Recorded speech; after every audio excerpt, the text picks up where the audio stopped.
லோகா சமஸ்தா சுகினோ பவந்து. திருப்புல்லானி சேதுக்கரை கஷேத்திரத்தில் திலஹோமம் ஏன் செய்ய வேண்டும்? ராமேஸ்வரத்தில் ஏன் செய்ய வேண்டும்? இங்கு ஏன் செய்யக்கூடாது? இங்கே செய்யக்கூடாது என்பதற்கு எதுவும் கிடையாது. எந்த இடத்துல நீர்நிலையிலே திலஹோமம் பண்ணலாம்.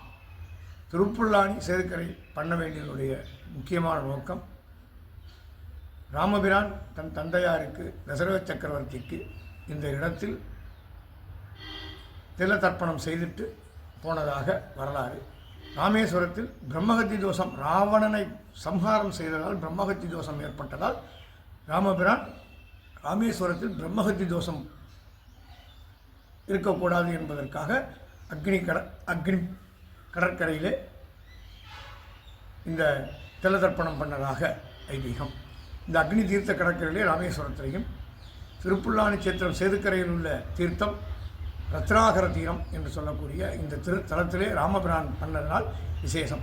சேதுக்கரையில் முன்னோர்களுக்கு ராமபிரான் தன் தந்தையார் அவர்களுக்கெல்லாம் சேர்த்து இங்கு திலோகமம் பண்ணதாக ஐதீகம். அதனால் திருப்புல்லானி ஆதிஜகநாத பெருமாள் பத்மாசனி சமேத ஆதிஜகநாத பெருமாள் ஆலயம் இங்கு தசரத சக்கரவர்த்தியை இங்கு வழிபட்டதாக வரலாறு. அதுபோக குழந்தை பாக்கியம் இல்லாதவர்களுக்கு இந்த கஷேத்திரத்திலே பாயசம் சமர்ப்பணம் பண்ணி அவர்களுக்கு பிரசாதமாக வழங்கப்படுகிறது. இங்கு தசரத சக்கரவர்த்தி புத்திரகாமேஷ்டியாகம் பண்ணி முடித்ததற்கப்புறம் ராமலட்சுமண பரதச்சத்திரக்குள்ள 4 பேரும் பிறந்ததாக ஐதீகம். அதனால் புத்திரபாக்கியம் சந்தான கோபாலகிருஷ்ணன் பிரதிஷ்டை செய்திருக்கிறார்கள். சந்தான கோபாலகிருஷ்ணனுடைய தனி ஹோமம் இங்கு பண்ணப்படும்.